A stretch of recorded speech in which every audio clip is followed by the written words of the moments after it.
Surprise বান্ধবী। কি তালো বেস্টি তুই? হ্যাঁ আমি। আমার বাড়িতে উইরাইয়া জুইরা বসস ক্যারে? ক্যারে খুশি হইছস না আমারে দেখা? ক্যারে আইছস আমার বাড়িতে আগুন লাগাইতে? আচ্ছা আমার প্রিয় আন্টি কই? জানা বেস্টি। এই তাই থাকলে কোনো কি সমস্যা আছে? তাই বান্ধবীর বাড়ি আহে নাই, তাই তার আন্টির বাড়ি আইছে। কেউ যদি বাড়িতে আহে তা করবি না বুঝছস?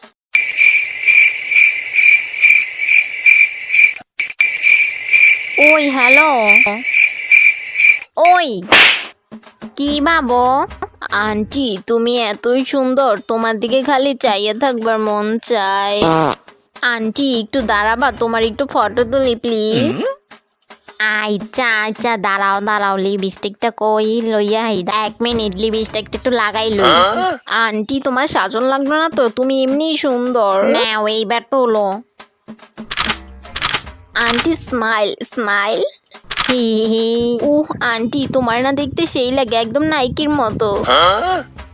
আন্টি তোমারে দেখে কেউ কইতোই না তোমার এরকম একটা মেয়ে আছে। সত্যি আন্টি বেশি ভালো সাজদাছে। তার কথা একদম গায়ে লাগাবা না, ঠিক আছে মা? এই তারে ঘরে নিয়ে যা, ঘরে নিয়ে যাইয়া চা বিস্কুট মুড়ি বাতাসা গুড় সব খাইতে দিবি। যা ঘরে নিয়ে যা যা। তুমি এখন কমায়ও।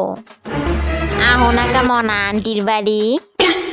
ভালো লাগে না বুঝি আন্টির বাড়ি আইতে, তাই না? আন্টি ব্যাপারটা এমন না যে আমার আইতে ইচ্ছা করে না, আসলে পড়াশোনার এত চাপ, এই চাপে ঘরের তা বাইর হইতেই পারি না আন্টি।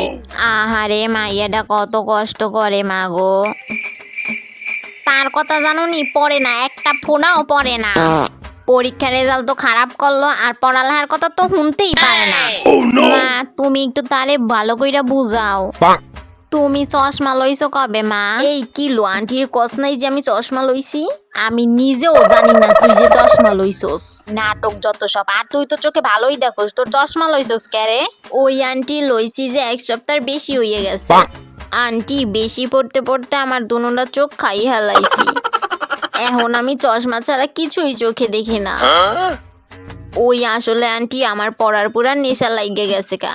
একদিন যদি আমি নেশাটা না করি তাইলে পুরা পাগল হয়ে যাই গা। হ এই কথা। চুপ, তার কাছ দিয়ে কিছু শিখতে পারস না, তার পা ধোয়া জল খা। সারাটা দিন খালি মোবাইল মোবাইল মোবাইল। তুমি যাও পড়তে পড়তে চোখ নষ্ট হইয়া, আর তাই যায় মোবাইল টিপতে টিপতে চোখ নষ্ট হইয়া। এই হলো দুইজনের মধ্যে পার্থক্য। তাই আজকে আইছে এই উদ্দেশ্যে।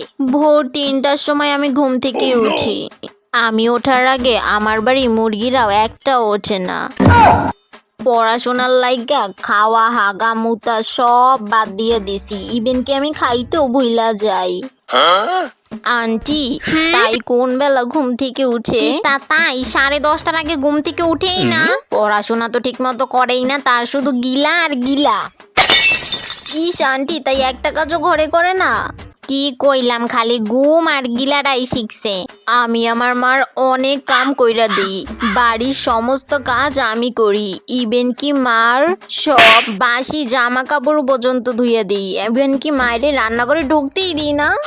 আচ্ছা তুমি এবার পরীক্ষায় কত নাম্বার পাইছো?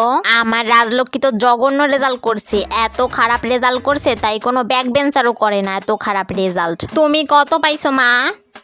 এতক্ষণে একটা ভালো প্রশ্ন কর। কত জানি পাইছিলাম কত জানি পাইছিলাম কত জানি পাইছিলাম। বেস্টি তুই তো আমার বেস্টি, আমি তো জানি তুই কি রেজাল্ট করো, তুই আমার থেকে বেশি নাম্বার পাবি কখনোই না। আর এখানে এসে আমার মায়ের সামনে বসে চাপা দাঁড়া, দেখাবো তোকে একদিন। বেশি নাম্বারই পাইছিলাম, আসলে আমার মনে নাই তো এর লেগা।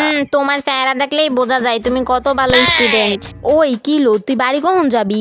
আন্টি তাই আমার জিগায় আমি বাড়ি কখন যামু? তার কথাই হইব নাকি, তোমার যখন মান চাই তখনই তুমি যাবা। তার মতো হইয়া দেখা পারলে, তার মতো হইতেও চাই না।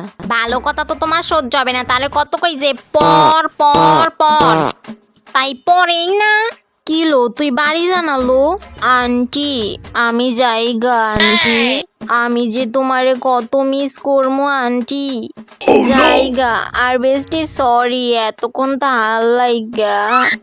আন্টিরে ভালোবাসি তো এই লেগে আহি, আন্টিরে না দেখা থাকতে পারি না। পুষ্পা এদি কি কইলি? মাল্লা কেরে মা। মা আয়ো আয়ো, তোমার লাগে ভাত রাঁধছি, খাইয়া যাবা। আয়ো আয়ো মা আয়ো।